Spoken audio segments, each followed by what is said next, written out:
एक काळ असा होता ज्यावेळेस महिलांनी चित्रपटामध्ये काम करणं तर सोडूनच द्या, पण चित्रपट पाहणं सुद्धा अवघड झालेलं होतं. किंवा एखादी महिला जर चार चौघातून चालली तर तिच्या डोक्यावर पदर असलाच पाहिजे, तिनं आपल्या पायातील चप्पल हातामध्ये घेतली पाहिजे आणि मान खाली घालून ती चालली पाहिजे. अशा पद्धतीचं वातावरण होतं त्या काळामध्ये. साधारणपणे 50 वर्षापूर्वी एक अभिनेत्री आली, तिनं आयटम सॉन्ग केलं, तिनं इतरांना आयटम सॉन्ग करायला लावलं, हिंदीतील नामवंत कलाकारांना तिनं स्वतःच्या तालावरती नाचायला लावलं.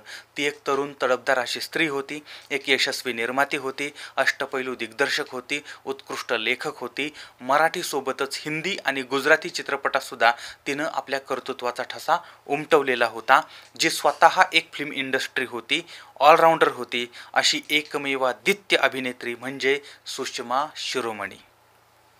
कोल्हापूरच्या मातीतून जिनं कलेचं बाळकडू घेतलेलं होतं.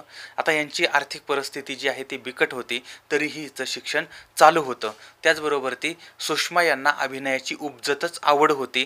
बालपणीच त्या शास्त्रीय नृत्य वगैरे शिकलेल्या होत्या आणि अभिनयाची दैवी देणगी त्यांना मिळालेली होती. आता त्या काळामध्ये जे सिनेमा यायचे ते सगळे पुरुष प्रधान असायचे, लावणी प्रधान असायचे.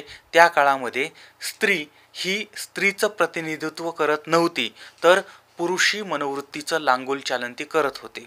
याच काळामध्ये छोटीशी सुषमा या मायानगरीमध्ये पाऊल ठेवते.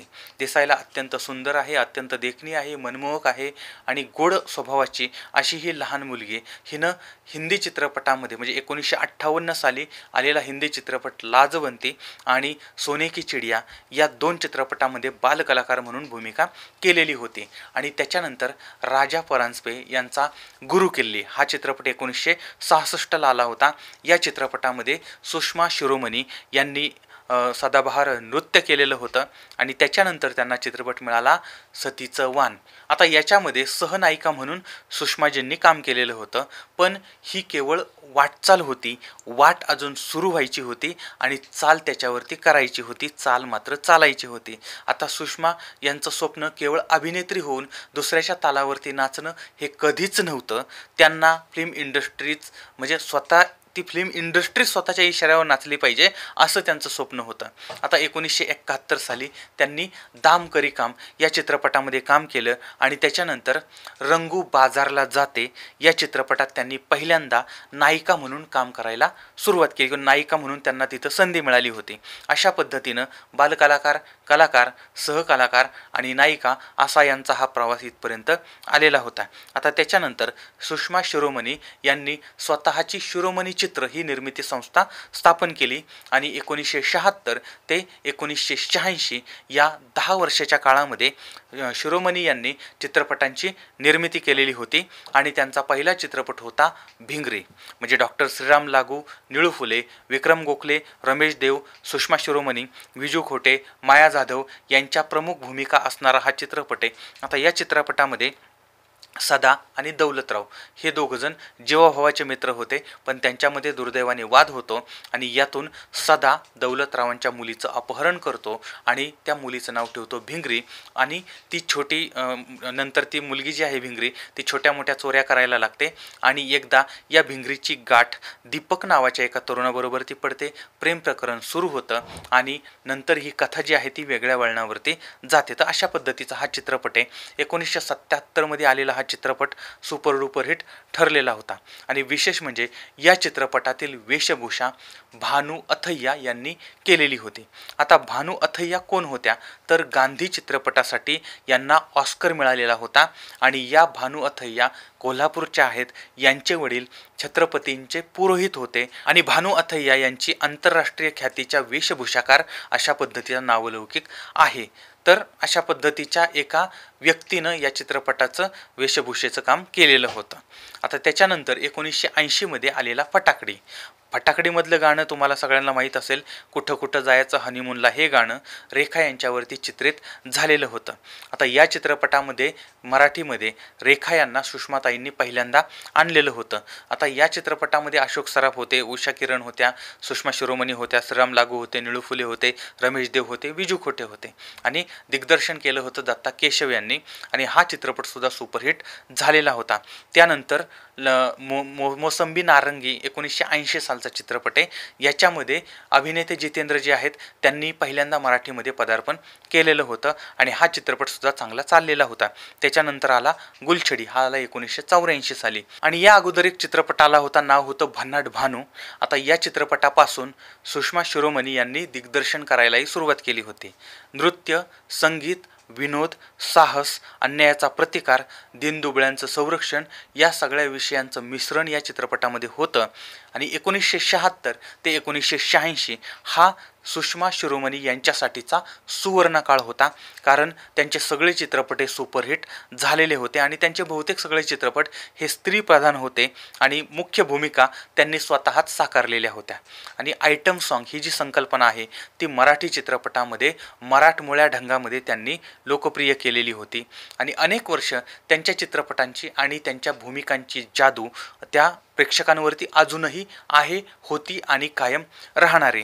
आता भिंगरी चित्रपटासाठी अरुणा इराणी यांना त्यांनी हिंदीमधून मराठीमध्ये आणलं. फटाकडेसाठी रेखा, मोसमी नारंगी याच्यासाठी जितेंद्र, गुलछडीमध्ये रती अग्निहोत्री आणि भन्नाट भानू याच्यासाठी मोसमी चॅटर्जी या सगळ्यांकडून त्यांनी नृत्य करून घेतलेलं होतं. आणि या कलाकारांची जी उपस्थिती होती त्यासाठी यांनी एकही रुपया घेतलेला नव्हता, एवढं त्यांचं प्रेम सुषमाताई यांच्यावरती होतं. आता बॉलिवूड कलाकारांना घेऊन काम करणं असो किंवा स्टंट सीन जे आहेत ते करणं असो, ही सगळी प्रथा जी आहे ती यांनी पाडलेली होती. आता यांनी हिंदी चित्रपटाची सुद्धा निर्मिती केलेली होती. त्याचबरोबर ते आता हिंदी चित्रपट निर्मिती संस्था म्हणजे इम्फा या चित्रपट निर्मात्यांच्या संघटनेत सुद्धा त्यांनी काही वर्ष काम केलेलं होतं आणि काही काळ त्या इथल्या अध्यक्ष राहिलेल्या होत्या. आता सुषमाताईंनी हिंदी चित्रपटांमध्ये देवानंद, रेखा, जितेंद्र, मिथुन चक्रवर्ती, धर्मेंद्र, नीलम, मीनाक्षी शेषाद्री या कलाकारांना घेऊन 1990मध्ये प्यार का कर्ज आणि 1994मध्ये कानून हे चित्रपट निर्माण केलेले होते. आता एक कलाकार 10 जन्म घेऊन सुद्धा त्याला जे जमणार नाही ते सुषमा शिरोमणी यांनी अवघ्या काही वर्षामध्ये करून दाखवलेलं होतं आणि यांच्या कार्याची दखल घेऊन 2019मध्ये सुषमा शिरोमणी यांना व्ही शांताराम जीवनगौरव पुरस्काराने सन्मानित करण्यात आलेलं होतं आणि शाहीर दादा कोंडके स्मृतिगौरव पुरस्कारसुद्धा त्यांना दिला. म्हणजे अशा पद्धतीचे काही पुरस्कार त्यांना मिळालेले होते. आणि 1994 नंतर मात्र त्यांनी चित्रपटसृष्टीमधून संन्यास घेतलेला होता किंवा तिथून त्या बाहेर पडलेल्या होत्या. आता सुषमाताई ज्या आहेत त्या सध्या निवृत्तीचं जीवन जगतात आणि मग त्यांना ड्रायव्हिंग करणं, वाचन करणं, स्विमिंग करणं किंवा संगीता म्हणजे गीताची आवड आहे आणि महिलांसाठी त्या सामाजिक कार्य पण करत असतात. तर अशा पद्धतीने त्यांचं ते जीवन आता चाललेलं आहे. आणि इंडियन मोशन पिक्चर डिस्ट्रीब्युशन असोसिएशनच्या त्या पहिल्या महिला एक्झिक्युटिव्ह म्हणून त्यांनी काम केलेलं होतं.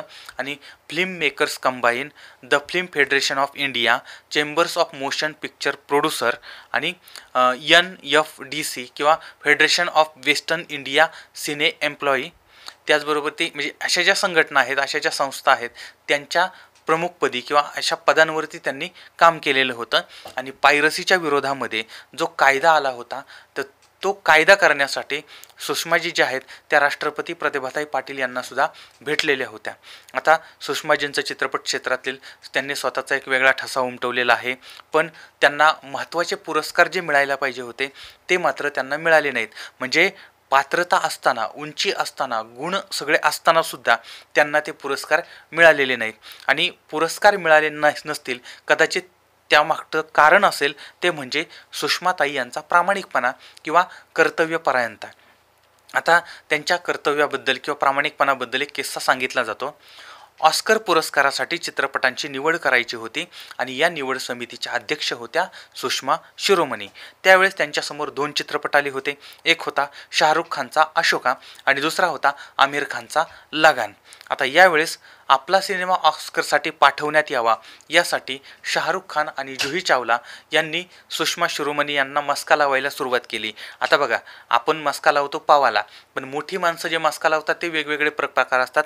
त्या पद्धतीनं यांनी सुषमा शिरोमणी यांना मस्का लावायचा प्रयत्न केला, पण त्यांनी त्यांच्या कोणत्याही आमिषाला सुषमाताई ह्या भुलल्या नाहीत. त्या मात्र प्रामाणिक राहिल्या आणि आमिर खानचा लगान जो आहे त्या सिनेमाला ऑस्करसाठी त्यांनी पाठवण्याचा निर्णय घेतला होता. आणि यानंतर सगळ्यांना समजलं की जे योग्य आहे तेच सुषमाताई करतात त्यांच्याकडे वशिला चालत नाही. तर अशा आहेत सुषमा शिरोमणी. आज त्यांच्याबद्दल अगदी थोडक्यामध्ये आपण जाणून घेतलं किंवा माहिती घेतली, पण या अनोख्या कलाकाराला उदंड आयुष्य मिळो हीच त्या विधात्याच्या चरणी आपण प्रार्थना करूया. धन्यवाद.